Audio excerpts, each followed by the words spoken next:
Hi all, welcome back. അപ്പോൾ നമ്മുടെ spoken English ക്ലാസ്സിലേക്ക് എല്ലാവർക്കും സ്വാഗതം. അപ്പോൾ ഇന്നത്തെ വീഡിയോ കുറച്ച് വെറൈറ്റി വീഡിയോ ആണ്. വേറൊന്നുമല്ല, നമ്മളെപ്പോഴും ഫസ്റ്റിൽ മലയാളം പറഞ്ഞിട്ട് അതിൻ്റെ ട്രാൻസ്ലേഷൻ ഇംഗ്ലീഷിലേക്ക് ആക്കുകയാണ് ചെയ്യാറ്. എന്നാൽ ഇംഗ്ലീഷ് സെൻറ്റൻസ് പറഞ്ഞിട്ട് അതിൻ്റെ ട്രാൻസ്ലേഷൻ ഒന്ന് നോക്കിയാലോ? അല്ലേ, ഒന്ന് ട്രൈ ചെയ്ത് നോക്കാം. അപ്പോൾ നിങ്ങളെല്ലാവരും വീഡിയോ മുഴുവനായിട്ട് കാണുക. വീഡിയോയുടെ അവസാനം നിങ്ങൾക്കൊരു ക്വസ്റ്റ്യൻ ഉണ്ടായിരിക്കും. ഫസ്റ്റ് സെന്റൻസ് എന്ന് പറയുന്നത് I won't be home today and tomorrow. എന്താണെന്ന് പിടികിട്ടിയോ? Because I have to go to several places. I won't be home. എന്താ meaning? I won't be home, ഞാൻ വീട്ടിലുണ്ടായിരിക്കില്ല. ടുഡേ ആൻഡ് ടുമോറോ, ഇന്നും നാളെയും. അല്ലേ, ടുഡേ ആൻഡ് ടുമോറോ, ഇന്നും നാളെയും ഞാൻ വീട്ടിലുണ്ടായിരിക്കില്ല. ബിക്കോസ്, കാരണം I have to go to several places, എനിക്ക് കുറേ സ്ഥലങ്ങളിൽ പോകാനുണ്ട്. അപ്പോൾ ആദ്യം നമ്മൾ ഇംഗ്ലീഷ് സെൻറ്റൻസ് പറഞ്ഞു, അതിനുശേഷം നമ്മൾ മലയാളം സെൻറ്റൻസ് പറഞ്ഞു. അപ്പോൾ എങ്ങനെയുണ്ട്? Next I had to reach, അല്ലെങ്കിൽ ബി യൂസ് ചെയ്യാം ഒക്കെ ചെയ്യാം. അതായത് മീനിങ് പിന്നെ പറയാം. I had to be in Chennai. I had to be in Chennai by 7 AM yesterday morning. എന്താണത്? എനിക്ക് ഇന്നലെ രാവിലെ 7 മണിക്ക് ചെന്നൈയിൽ എത്തേണ്ടതുണ്ടായിരുന്നു എന്നാണ്. കഴിഞ്ഞു പോയ കാര്യമാണ് പറയുന്നത്. എനിക്ക് ഇന്നലെ രാവിലെ 7 മണിക്ക് ചെന്നൈയിൽ എത്തേണ്ടതുണ്ടായിരുന്നു. അല്ലേ, ഇന്നലെ രാവിലെ 7 മണിക്ക് എനിക്ക് ചെന്നൈയിൽ എത്തേണ്ടതുണ്ടായിരുന്നു. That's why I reached the railway station early. That's why I reached the railway station early എന്ന് പറഞ്ഞു കഴിഞ്ഞാൽ എന്താണ്? അതുകൊണ്ടാണ് ഞാൻ നേരത്തെ റെയിൽവേ സ്റ്റേഷനിൽ എത്തിയത്. കഴിഞ്ഞു പോയ കാര്യമാണ്. Next from the railway station. From the railway station എന്ന് പറഞ്ഞു കഴിഞ്ഞാൽ എന്താണ്?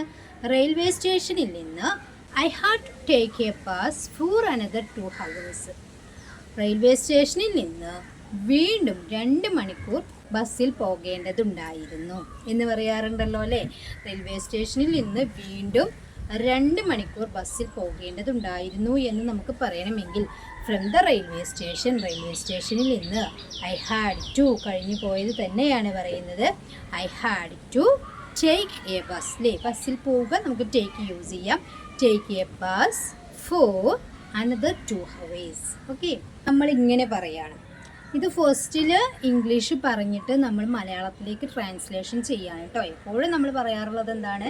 മലയാളം പറഞ്ഞതിന് ശേഷം ഇംഗ്ലീഷാണ് പറയാറ്. അപ്പം ഫസ്റ്റിൽ നമ്മൾ എപ്പോഴും ചിന്തിക്കേണ്ടത് ഇംഗ്ലീഷിലാണ്, അതിന് ശേഷമാണ് നമ്മൾ മലയാളത്തിലേക്ക് പറയേണ്ടത്. അപ്പോൾ ഒട്ടും ഇംഗ്ലീഷ് അറിയാത്തവർക്ക് അത് പ്രയാസമായിരിക്കും. അപ്പം നമ്മൾ പതുക്കെ പതുക്കെ പതുക്കെ ഇംഗ്ലീഷിൽ ചിന്തിച്ച് തുടങ്ങുക, അതിനുശേഷം മലയാളത്തിലേക്ക് ട്രാൻസ്ലേഷൻ ചെയ്യുക. Okay, next. ഇപ്പോൾ ഞാൻ ഇങ്ങനെ പറയാൻ, I had to go to Bangalore not Chennai എന്ന് പറഞ്ഞാൽ എന്താണ്? I had to go to Bangalore, എനിക്ക് പോകേണ്ടത് അല്ലെങ്കിൽ എനിക്ക് പോകാനുണ്ടായിരുന്നത് എവിടേക്കാണ്? ബാംഗ്ലൂരിലേക്കാണ്. നോട്ട് ചെന്നൈ, ചെന്നൈയിലേക്കല്ല എന്ന് പറയാറുണ്ട് അല്ലേ. അപ്പോൾ അതിൻ്റെ ഇംഗ്ലീഷ് എന്താണ്? I had to go to Bangalore not Chennai എന്ന് പറഞ്ഞു കഴിഞ്ഞാൽ എനിക്ക് പോകേണ്ടിയിരുന്നത് ബാംഗ്ലൂരിലേക്കാണ്, ചെന്നൈയിലേക്കല്ല എന്നാണ്. ഓക്കെ, ഇനി നമ്മൾ ഇങ്ങനെ പറയുകയാണ്. I will call U I reach Chennai. I will call U I reach Chennai.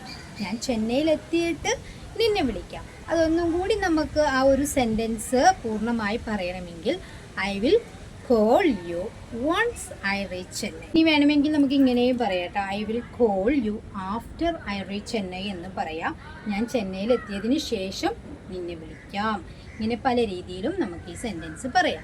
I will call you after I reach Chennai. ഞാൻ ചെന്നൈയിൽ എത്തിയതിന് ശേഷം നിന്നെ വിളിക്കാം. ഇങ്ങനെ പല രീതിയിലും പറയാം. അപ്പോൾ ഇന്നത്തെ സെൻറ്റൻസ് എല്ലാവർക്കും ക്ലിയർ ആയല്ലോ. നമ്മൾ പറഞ്ഞിട്ടുണ്ടായിരുന്നത് ആദ്യം നമ്മൾ ഇംഗ്ലീഷ് പറയുന്നു, അതിനുശേഷം നമ്മൾ മലയാളത്തിലേക്ക് ട്രാൻസ്ലേറ്റ് ചെയ്ത് പഠിക്കുന്നു അല്ലേ.